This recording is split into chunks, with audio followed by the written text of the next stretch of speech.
lyk of almal klaar is. Dankie julle. Dis eintlik lekker, né? Wie van julle voel bietjie opgebou? Van julle is in trane, maar mens voel eintlik goed na die tyd. Prys die Here. Dankie my liefie.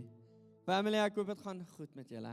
Ek gaan vinnig induik vandag inspring, want moments soos hierdie vat nogal baie tyd, maar ons het onsself voorgenem, ek en my vrou, ons sal dit nooit afjaag nie. Ek sal eerder my preek afjaag en vinnig met julle deel.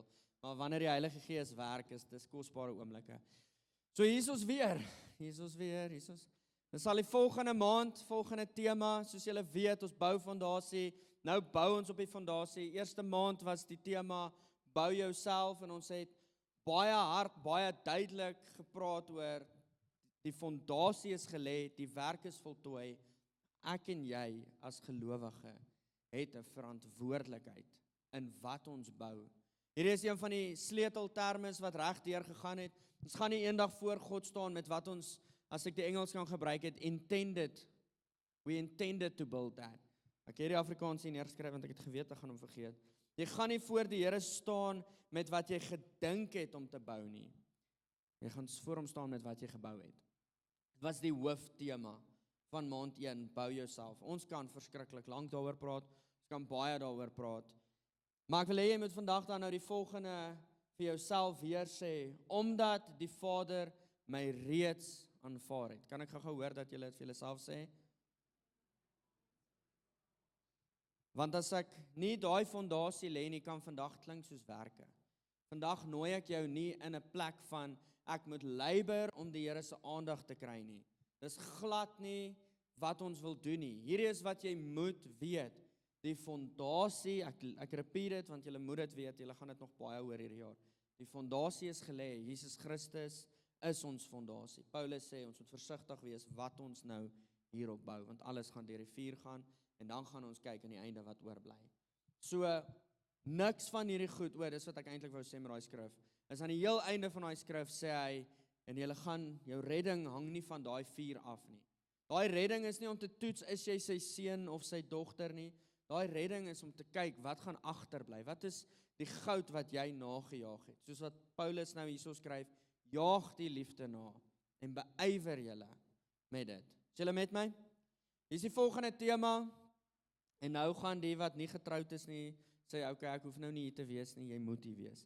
Volgende tema is bou jou huwelik. Ons is 'n familiekerk en daarom is dit vir ons belangrik om te sien dat ons huwelike floreer. Weet nie of jy dit weet nie en ek spring myself dalk voor, maar huwelike is een van die openbarings van hoe Jesus met sy kerk werk. Dis die openbaring, is die refleksie van Christus en sy bruid, is wat die huwelike hier op aarde reflekteer. So die huwelike is baie belangrik en hierdie maand het ons gesê, eintlik verlede jaar het ons gesê, hierdie maand met bou, gaan ons kyk, bou jouself as 'n individu, en dan tweedens, bou jou huwelik. So hierdie is nie net op huwelike gefokus nie, ek gaan baie huwelike aanhaal, maar ek glo amper almal van ons hierso, het die oog op 'n huwelik eendag. So maak seker jy lê 'n fondasie, maak seker die fondasie waarop jy jou lewe bou, is solid, want glo my dit help. Dit help om na daar uit te kom en te kan sê, yes, Here, dankie dat jy hierdie vir my geleer het, way back, en dat ek nie nou nodig het om dit te leer nie. En dan net laaste een, rondom die opsomming, volgende maand fokus ons dan op bou jou kinders. Weereens, dit is dalk nie 100% relevant tot jou nie, maar ek glo met alles in my, dat die Here gaan hierdie so laat uitspeel, en ons gaan dit so bedien, dat dit op elke persoon, en elke verhouding, en elke fase van lewe relevant is. Ok, is julle reg? Julle al gesien, hoeveel effort gaan in vandag se tyd in troues in? Party troues, het julle al beplan? Is julle nog nie daar nie? Netjie, jy's maklik, vinnig. Nivan, is jy die een wat hard aan die, wie is die planner? Is dit? Ok, nee, Netjie, jy het al iets daar in mind, ek is seker daarvan. Het julle al gesien hoeveel ure, party huwelike, jare se beplanning gaan in een groot dag? En wat my opsomming is, en hierdie is nou 'n baie wye opsomming, dat by die beplanning van die huweliksdag, die troudag, is dit die weerspieëling van die man leer sy plek en die vrou praat. Soos, ek wil hierdie hê, okay, ja, laat sy dit nou maar net doen, is okay, ek gaan nou maar net stil bly. Ja, het julle dit al agtergekom met mense wat troues beplan? Julle lag, so ek neem aan, dit is so. Neem aan, julle het al 'n Ek kan my nou nie in 'n slegte lig sit nie hoor. Ek het gesê mans, ek het nie jou gesê nie. Ek so bewus daarvan, daar gaan soveel ure se beplanning in een groot dag in, maar so min beplanning in die lewe wat na die tyd gebeur. Couples beklei, hulle verdra dit nou maar net, maar hulle kom nooit tot 'n stilstaan punt waar hulle evalueer, hoekom stoei ons hieroor nie? Hoekom stem ons nie eintlik saam hieroor nie? Hoekom wil ek hierdie hê en jy hierdie hê? Praat nie oor daai goed nie. Die opleiding vanaf, en hierdie is hartseer om te sê, maar opleiding vanaf ouers na onder toe is nie duidelik deurgekommunikeer nie, maar ook die hardkoppigheid van onder af boontoe. My maale weet niks nie, hulle was oudtyds gewees, ek wil dit so doen. Ons hierdie wederwysige armdruk, nee, dis nie hoe dit werk nie, ek weet wat ek wil hê. En ons al hierdie beplanning in een groot dag in, maar die lewe na die tyd word nie veel hanteer nie. So, ek wil vir die volgende lees. Wat is die probleem dat huwelike misluk? Wat is die probleem nie is dat huwelike misluk nie, maar dat ons mense oplei vir geleenthede en nie verbond nie. Wat is ons mense oplei vir geleenthede? One big day. Al die effort gaan in en as een ding sideways gaan, julle trou ook nou amper, of julle het getrou al? Andreas? Julle? Sylvia? Klaar, ek onthou julle was, maar dis nou onlangs. Soos mens raak dan wel hoofsaaklik die dames. As ons voorhuwelikse berading doen, dan sê ons vir hulle aan die einde, dis okay as iets skeefloop daai dag. Dames, dis okay. Leef in die oomblik, want anders raak mens so occupied met hierdie een ding, dit moes nou gebeur het. Mens raak so occupied in die geleentheid, ons vergeet van die verbond. Wat as ons alles in die oomblik van ek trou jou ingooi, maar byna niks in die lewe wat daarna kom nie? Ek wil vir jou statistieke lees oor die huwelik. En hierdie is 'n harde realiteit. Ek het dit al gedeel, om Hans Kombrink wat hier so by ons is. Ek het hulle nou nie vanoggend gesien nie. Hy het vir 'n geruime tydjie egskeidings afgeteken in Witbank. 25 'n week. Dis die max wat hulle kan afteken. Ek glo as dit meer kon wees, sou hulle seker. 25 'n week egskeidings wat afgeteken word. 100 'n maand, 1200 'n jaar. Dit is skokkend. Ek weet nie van julle nie, vir my is dit skokkend. Soos daar's mense wat deesdae langer beplan aan die troue as wat die huwelik hou. 2 maande in, nee, ek wil die pad vat. Kan ons net gou vir 'n oomblik, hierdie is dalk nou baie intens, in Sekunda, daai hele gebeurtenis wat nou op die nuus afgespeel het. 2 maande getroud. Ja, hy's oor dit. Stop hy die vrou op, daar vat hy die pad. Dis skokkend. So ek wil hierdie maand baie effort insit. Mag ons huwelike sterk staan, want dit reflekteer hoe Jesus met sy bruid werk. Oor die statistieke, hoekom mense trou? 70% trou oor liefde. As ons voorhuwelikse berading doen, maar ons weier om iemand te trou sonder voorhuwelikse berading, en dis hartseer hoeveel mense aanbeweeg het, bless hulle, maar ons doen voorhuwelikse berading, en ons heel eerste vraag is, hoekom trou julle? En die antwoord is altyd liefde. En dan gaan nou duidelikheid gee oor liefde, want liefde is die regte antwoord, maar is ook die verkeerde antwoord. So 70% sê hulle trou oor liefde. Dis nou die gevoelens, die aantrekking en ons het 'n chemie hierso. Ons verstaan mekaar, ons werk lekker saam. 20 tot 25% trou want dis sterk familiekultuur invloed en 10% trou, 5 tot 10% trou min of geen liefde aan die begin nie. So hulle trou net. Daar's nie 'n ons is lief vir mekaar nie, kom ons trou net. Dis skokkend, maar statistieke sê dat daai huwelike hou langer as die wat trou as gevolg van liefde. Crazy. Okay, 85 tot 90% gaan in met hoë verwagtinge van langtermyn geluk. Almal met wie ons voorhuwelikse berading doen, die eerste couple het ongelukkig, kom ons sê maar nie survive nie. Maar almal van hulle is soos, nee, hierdie is vir lewe. Egskeiding is glad nie 'n opsie nie. En dan as mens somewhere weer met hulle praat, dan sit soos, oepsie, wat het nou gebeur? Hoekom het julle nie met ons gepraat nie? Almal doen dit vir langtermyn. Ek het nog nooit van iemand gehoor wat sê, ek gaan dit hierdie doen vir 2 jaar en dan is ek uit nie. Langtermyn. Tevredenheid daal merkbaar binne die eerste paar jaar. Jy sien, hier is die verwagting, huwelik gaan my vervul, hier is die realiteit, huwelik ontbloot wie ek is. Gaan nou bietjie meer uit die hart uit praat, hier is statistiek. Hier is die tydlyn patroon. Jaar 0 tot 2 is hoë tevredenheid, dis die witbroodfase. Honeymoon phase. Jaar 3 tot 7 is daar 'n duidelike afname, aanpassings gebeur en ontnigterings gebeur. Daarna, na die 7 jaar merk, gebeur 2 goed. Of hulle groei dieper in liefde, of hulle breek mekaar af en val.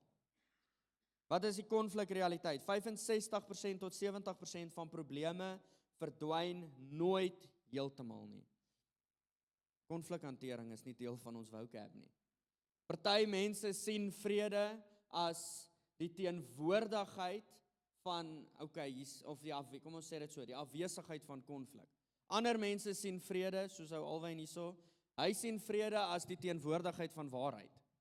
En die probleem is, hulle is gewoonlik met mekaar getroud. Ons soek net vrede in die huis. My opsomming van vrede is die afwesigheid van konflik. Dis 'n goeie dag, ons het nie konflik gehad nie. My vrou, sy is die lekker sterk enetjie tussen ons. Prentjie van vrede is die teenwoordigheid van waarheid. Hoor julle wat ek sê? En hulle is met mekaar getroud. En gewoonlik leer hulle nie om daai konflik uit te sorteer nie. En dit raak soveel groter. Hoopelik kan ons vir julle 'n bietjie tools gee rondom dit. Hoopelik kan jy net by die Here gaan sit en die belangrikheid hiervan sien. Meeste gaan in die huwelik in met die verwagting ons gaan min beklei. Wanneer mense vir ons sê, nee, hulle het nog glad nie beklei nie, dan sê ek soos, yes, moet nie trou nie. Kom ons gesels eers 'n bietjie. Ons het al mense gehad wat 6-7 jaar saam is en hulle het nog nooit beklei nie. Jana. Die verwagting is ons gaan min beklei, die realiteit is ons moet leer om mekaar reg te beklei. Ek kom baie mense teë wat dink ons is in kompetisie met mekaar. Jy moet vandag weet, en ek spring myself voor met hierdie ook, huwelik is nie 'n kompetisie met mekaar nie. Ons is hier om mekaar hoër en dieper te vat. En so in elke, waar kom hy vandaan nie? So in elke verhouding waar 'n mens is, nie net 'n romantiese verhouding nie, vriendskapsverhoudings, is dit so belangrik dat ons die beste uit mekaar uit roep. Egskeidings 40 tot 50% van huwelike eindig in egskeiding. Dit verskil per streek. Die hoogste risiko is die eerste 5 tot 8 jaar. En dan baie skokkend na 30 jaar. Skei couples, baie. En dan gaan dit nie meer oor, anyway. Dit is 'n geval. Punt nommer 6, ek voel ook so hartseer oor huwelike wat nie hou nie. Liefde versus gereelde huwelike. Liefde is huwelike, dit begin hoog sterk emosies, dit daal dikwels met tyd. Gereelde huwelike, so dis nou daai wat ons moet nou maar net trou, want die family het gesê ons moet trou. Daar's glad nie liefde met tussen mekaar nie, ons moet dit nou maar net doen. Dit begin laag met emosies, en dit groei dikwels sterker met tyd. En dan kernpatrone, hierdie is wat die huwelik doen. Dit bring, jy het 'n verwagting op die tafel, daar word ontbloot, oepsie. Dis nie wat ek verwag het nie. Skielik is daar druk, en dan is die uitweg die volgende, groei of breek. Bottom line, liefde is nie die hoofrede waarom mense trou nie. Of liefde is die hoofrede waarom mense trou, maar nie die hoofrede waarom huwelike hou nie. En dit is vandag waarna ek wil gesels, waarna ek dieper wil gaan, amper. So hoekom is liefde, kom ons trou vir liefde die regte antwoord, maar ook die verkeerde antwoord? Want as jy gaan kyk na die Griekse woorde van liefde, is daar 7 definisies van liefde. Wat ons vandag ken as liefde, en potensieel dalk maar bietjie meer gedefinieer as liefde en lus, is daar 7 woorde in die Grieks wat dit definieer. Kan ek dit gou vir julle lees? Die volgende, en ek het dit nou probeer rangskik rondom waar begin dit nou wanneer iemand jou oog vang, en dan soos, ek voel iets hierso, en dan, hoe groei dit of hoe groei dit nie? So, die eerste een is eros liefde. So hierdie begin die verhouding. is aantrekking, ons het 'n chemie, ons het 'n passie. Die realiteit is dit vat af as jy dit nie voed nie. So met ander woorde, dis soos dit kom en dit gaan. Vandag voel ek, ja, ek's lief vir jou. Okay, anyway. Volgende een is lides. Dit hou die vonk aan die brand. Dit is die ons lag saam, ons flirt, ons date nog 'n bietjie. Sonder dit raak dit net 'n ernstige en 'n droë verhouding. Die volgende een is philia. Dit bou die fondament. Ekskuus as ek dit verkeerd uitspreek. Ek is nou nie 'n Griekse wat is dit 'n taalkundige nie. Philia is dit bou die fondament. Dit is waar 'n verhouding groei deur te praat. Ons bou vertroue, ons leer om 'n span te wees. Sonder dit is daar geen emosionele rusplek nie. Die volgende een is storgy. Dit is 'n huis, skep 'n huis. Dit is veiligheid, aanvaarding, ons behoort aan mekaar. Dit is liefde as 'n besluit, nie as 'n gevoel nie. Okay, die volgende een is pragma. Ek dink is pragma. Hou dit by mekaar oor tyd. Dit is kies mekaar, werk deur probleme, bly committed. Dit is liefde as 'n besluit, ook nie as 'n gevoel nie. Ek het hom nou gelees. Die volgende een is een wat julle dan nou al baie gehoor het, is agape liefde. Dit dra deur moeilike tye. So agape liefde is die volgende, is jy sien die waarde in iemand anders raak en jy's bereid om alles te gee vir daardie waarde. So hierdie is dan nou die liefde wat Jesus vir ons gehad het, toe hy gesterf het aan die kruis. Dis nie 'n emosionele liefde van, ek voel jammer vir hulle, of ek voel happy vir hulle nie, al sê die woord for the joy set before him. Dis daai van, ek het gekies, ek sal kom, want ek sien die waarde in hulle raak. Die hartseer is baie verhoudinge, begin by dit. Baie voorhuwelikse sessies wat ons doen, begin nie altyd by, daar's waarde in dit nie, maar agape liefde is, ek sien die waarde, en dit beteken, ek sal deur die moeilike tye werk. Dit beteken, vergewe, dit beteken dien, dit beteken gee, sonder om terug te eis. Dit klink so lekker, né? Lieflik. Hoekom smaal niemand nie? Dis ons lekker liefde daai. Dis nie maklike liefde om te gee.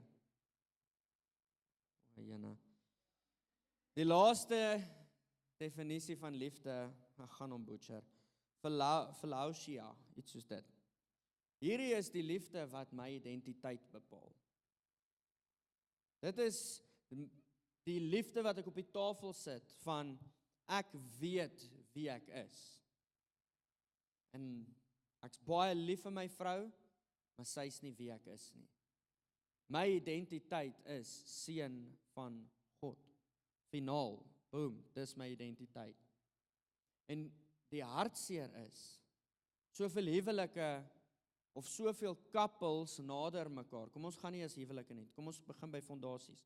Soveel couples nader mekaar, want sy vul my. En ja, sy doen.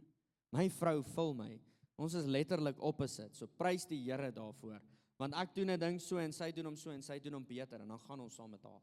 En party goed doen ek beter net om my eie beeld te plaas, want ek het die mic. Party goed doen ek beter, en sy kom nou maar net saam. Ja, so ons vul mekaar.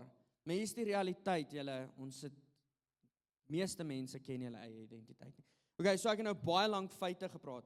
Sien julle hoekom sommige huwelike hou en sommiges nie? Net uit hierdie 7 definisies uit. Want almal is lief vir mekaar, almal gaan in 'n huwelik in, wel 80% gaan in huwelik in, want ons is lief vir mekaar. Maar dit gaan oor die gevoelensliefde. Ja, ek is lief vir hierdie vrou, ek sal berge versit vir haar. Dan vra sy vir jou om skottelgoed te was, en nee, ek het bedoel wanneer iemand my in die huis inbreek, dan sal ek alles gee. Nie skottelgoed was of mat was of nee, dis wanneer dit lewe en dood is, dan sal ek my alles gee. Jy sien, meeste van verhoudings is gebou op die gevoelens, sad to say. We need to move past that. En dit is my en my vrou se mikpunt wanneer ons dan huweliksberading ook doen.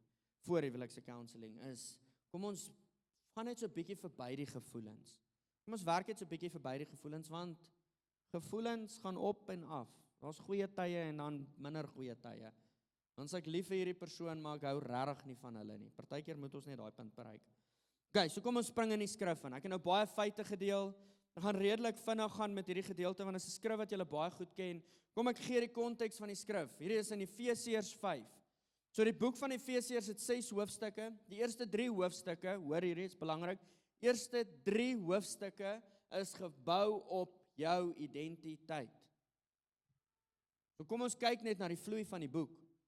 Voordat hy by huwelike kom, voordat hy kom by wees 'n gelowige en laat jou lig skyn, is hierdie die punt nommer 1, hoofstuk 1, 2 en 3. Identiteit. Hierdie is wie jy is, my kind. Voor die grondlegging van die aarde het God jou gekies, glo jy dit? Die woord sê dit. Hy het jou kom verseël met sy gees, glo jy dit? Die woord sê dit. Efesiërs 1, die laaste gedeelte. Ons kan niks doen om ons redde te beerwe soos te kry nie. Hy het alles gedoen, glo jy dit? Die woord sê dit. Al hoe ons dit kan access is deur geloof. Al hoe ons toegang tot dit kan kry is deur geloof. Sy genade het alles moontlik gemaak. Ons kan niks by dit sit nie. So ons het nodig om hoofstuk 1, 2 en 3 as fondasie te lê vir huwelike. Dan hoofstuk 4, 5 en 6 kom, okay, nou staan op en loop. Ek het laas jaar 'n preekreeks daaroor gepreek.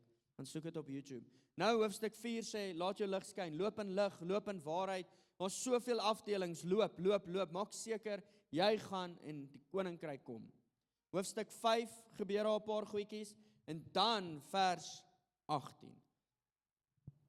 Kom ons gaan vers 18 toe. Moenie dronk word van wyn nie. Daarin is losbandigheid, maar word met die Gees vervul. Spreek onder mekaar met psalms en lofsange en geestelike liedere en sing en psalmsang in julle hart tot eer van die Here. Ekskuus, sal iemand ons kan help met die rekenaar? Karen het baie erge migraine gehad. Of is julle okay om julle eie Bybels te gebruik? Okay, daar's 'n ja, prys die Here. Die skrif is op die rekenaar. Julle kan die YouVersion Bible event gaan follow. Karen was glad nie lekker vanoggend nie. Dis hoekom die woorde ook so gemaak het tydens die worship, as julle dit gesien het. Want ek moes dit doen en ek is nie getrein vir dit nie. Moenie dronk word van wyn nie, maar wees gevul met die Heilige Gees. Hierso wil ek vir jou sê, by the way, net so dalk 'n spoiler alert, hy gaan dan in die huwelik in. Hy praat dan nou, hy lê die fondasie vir die huwelik. Kom ons lees die hele een, dan gaan ek uit my hart uit praat. Moenie dronk word van wyn nie, daarin is losbandigheid, maar word met die Gees vervul.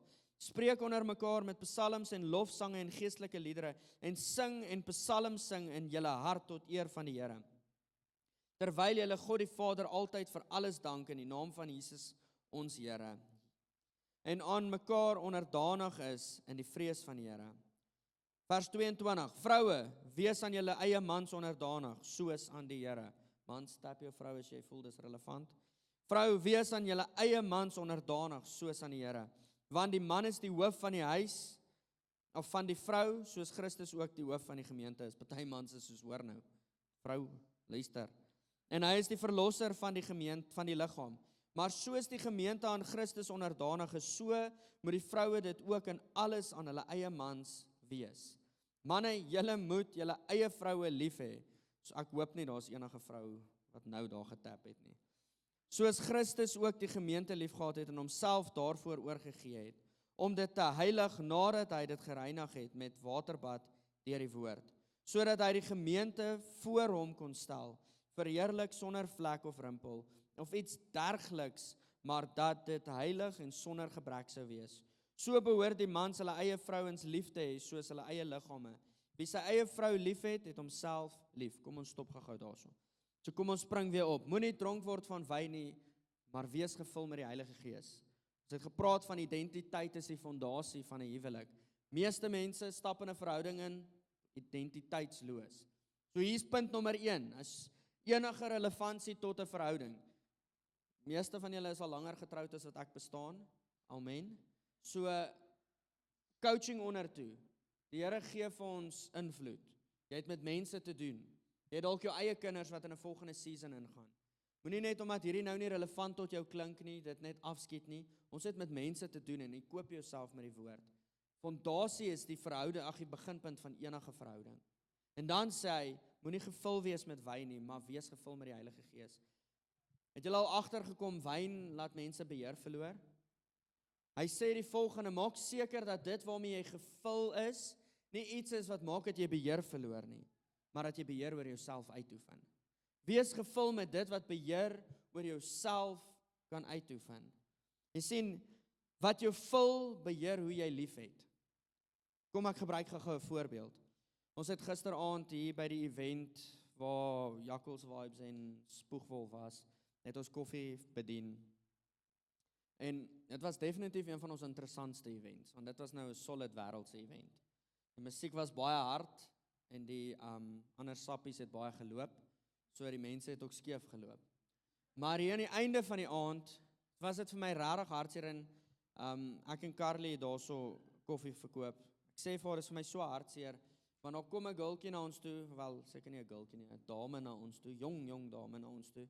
Sy's lus vir iets hierso, maar sy weet nie vir wat nie. Ek sê, okay, kom ons hardloop deur die menu, warm, koud? Nee, warm. Okay, great. Soet of nie soet nie? Nee, sy hou van soet. Ek sê, okay, ons het hierdie, hou jy van tee of hou jy van koffie?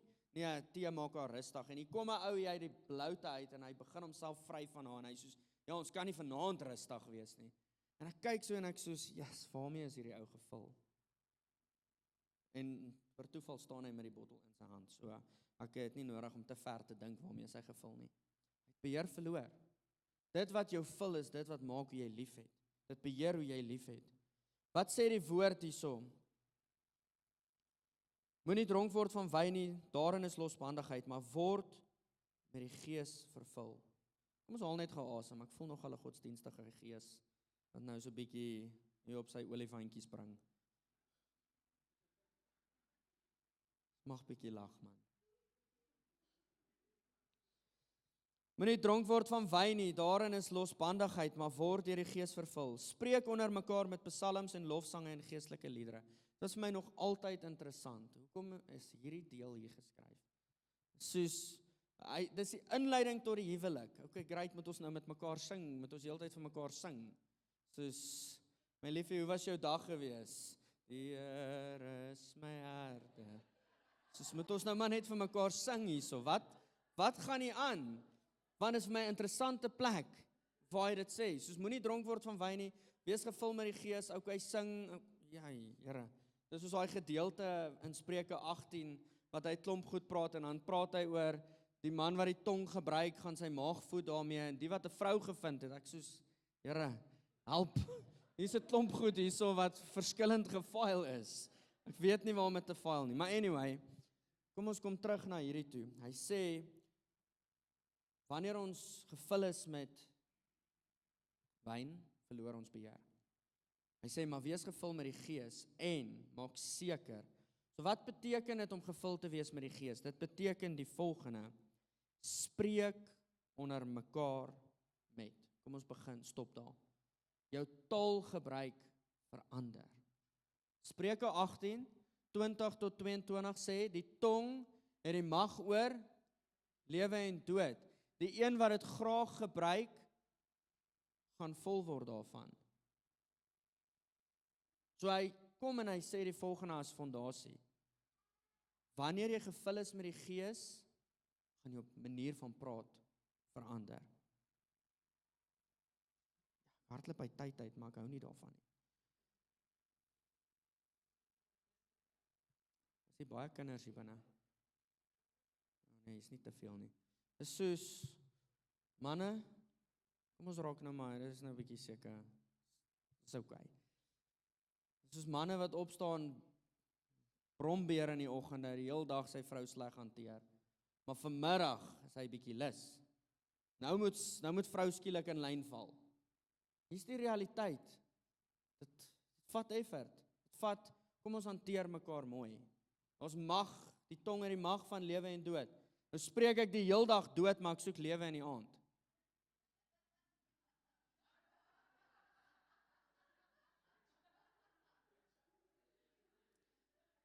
Jou praat verander wanneer jy gevul is met die Gees.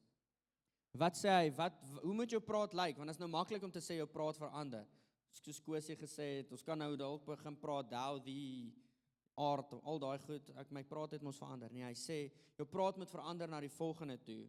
Psalms. 'n groot deel van hierdie huis, en ek wil dit glad nie diskwalifiseer nie, maar vir 'n groot deel was hierdie skrif net gebruik as jy moet sing. Jy moet sing, kom, die band sing saam psalms. Maar hoe meer ek hierop mediteer, is ek bewus daarvan, hy sê, laat jou manier van praat verander. Na wat toe? Psalms gedrewe. Laat dit skrif gefondeer wees. Laat dit gefokus wees op wat sê die skrif. As die skrif sê dat die Here is my herder, as die skrif sê dat elke dag is in die boekrol opgeskryf, dan hoekom twyfel ons? Nou is ons by mekaar gesit, my identiteit is in die Here en nie my vrou nie. My liefie, vandag klink dit vir my of jy dalk die waarheid so bietjie misvat. Kom ons kry mekaar naby aan die waarheid. Hierdie is die waarheid. Dat God sê, Filippense 4, ek love die Passion Translation, almal van ons het altyd 'n armdruk met geld. I am confident that God will fully satisfy all that I need. Nou as hy dit sê, is nou maklik om te sê, hoekom twyfel ons? Ons almal twyfel. Maar dan partykeer, nou is ons 'n span. Kom ons werk bietjie nader aan dit. As hy sê, I'm confident that God will fully satisfy all that I need, dan is ons gaan okay wees. Het voel nie vandag so nie, maar ons gaan okay wees. So ons bring mekaar na wat staan in die woord. Tweedens sê hy, gesange is getuienisse van wat God gedoen het. So kom ons herinner mekaar, wees nie met wyn vervul nie, want daarin is losbandigheid, maar wees gevul met die Gees en spreek met mekaar wat die waarheid is. Wat God al gedoen het, my liefie, kyk hoe goed was hy vir ons gewees. En dan, laat dit gelei wees onder inspirasie van die Heilige Gees. So nou kom ons terug na Spreuke 18 toe. Die tong het die mag van lewe en dood. Ek hang lank hierso op rondom verhoudinge, want ek is oortuig daarvan, hierdie is die grootste gedeelte hoekom verhoudinge misluk. Dis want meeste mense keer nie terug na wat die waarheid is nie. Wees gevul met die Heilige Gees.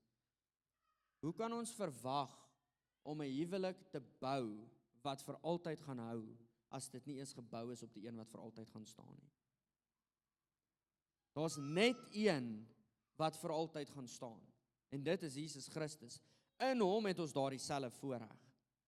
Maar net hy gaan bly staan. So hoe verwag ons 'n huwelik moet staande bly, as ons dit nie op hom bou nie? So ek wil vir jou sê, as jy vir lank in die wêreld was, en jou huwelik het survive, dis 'n getuienis. Here, dankie dat U hierdie beskerm het, want dit was nie veronderstel om uit te werk nie. Want dit was nie veronderstel ons was veronderstel om mekaar af te breek, want in losbandigheid is daar niks goed nie. Vandag se wêreld wil sê in losbandigheid is ons veilig, almal is vry. Daar is niks goed in dit nie. Ons net seer en verwerping. 'n Huwelik val nie eers by konflik nie, dit val by leegheid. So jy kan nie in 'n geestelike verbond bou met 'n leë binnekant nie. OK, volgende gedeelte. Kom ek som dit op. As ek vers 21 tot 24 lees. En wees aan mekaar onderdanig in die vrees van die Here. Vroue, wees aan julle eie mans onderdanig, soos aan die Here, want die man is die hoof van die vrou, soos Christus ook hoof is van die gemeente, en hy is die verlosser van die liggaam. Maar soos die gemeente aan Christus onderdanig is, so moet die vrou dit ook in alles aan hulle eie man wees. Kan ek gou vir jou die vraag vra, wie wen hierso? Wie is in beheer? Wie is die belangrikste van dit wat ons nou gelees het? Die standaard is Christus. Die wêreld wil vir my kom sê, en vir ons kom sê, dat as ek gewen het in hierdie verhouding, dan is ek die groter een. Wen is die standaard, of beheer, my vrou, sy ken haar plek. Ek het beheer oor haar. Hierdie verhouding gaan vir altyd hou. Ek is die belangrike een. Die woord kom sê vir ons, dat die waarheid is, hierdie is hoe 'n huwelik gaan staan, as jy bereid is om laag te buig. Wees bereid om hierdie eerste te doen. Wees bereid om te sê, wat van as die kompetisie dalk is, wie kan laer gaan? Vandag kan jy dalk vir my kyk, ja man, jy praat uit my ondervinding uit, ek doen. Maar ek is dankbaar vir wat die Here al in my invest het. Ons het 9 jaar, ons het al lekker geskaaf, lekker arm gedruk, maar prys die Here vir wat hy in ons gebou het. En vandag wil ek 'n stukkie van dit vir jou kom deel. Huwelike breek nie omdat mense swak is nie, dit breek omdat hulle nie wil buig nie. So kom meeste huwelike vou. Ek is die een wat hierdie geveg moet wen. Ek is die een wat in beheer is, ek is die belangrike een. Hoor julle die fout in haar hele sin heeltyd. Ek is. 'n Huwelik wat staande gaan bly is nie gefokus op my nie, maar wat ek kan gee. Okay, die laaste gedeelte 25 tot 33 kom hy en hy sê hierdie is die standaard. Christus Jesus is die standaard. Mans, julle moet julle vroue lief hê soos Christus. Agape liefde. Mans, jy moet die waarde in jou vrou sien en dit kies. Kies en op dit bly staan. Dis nie 'n gevoelens nie, dis shocking. 30 jaar getroud. Nee, ek voel nie meer lief nie. Dis nou te laat om te sê jy voel of voel nie. Dis nou kom ons kies, want die Here het dit saamgevoeg. Ek sien die waarde in hierdie persoon. Christus se liefde vir die kerk is wat gereflekteer word in ons verhoudings. Sien, die wêreld kom sê liefde is ek gee as jy eerste gee. Maar hy kom en hy sê ek gee want dit is wie ek is. En dis die waarde wat daai persoon dra. Julle, ek wil soveel meer sê, maar gaan eindig met hierdie jou huwelik preek elke dag of jy dit bedoel of nie. Dis 'n refleksie van hoe Jesus met sy bruid werk.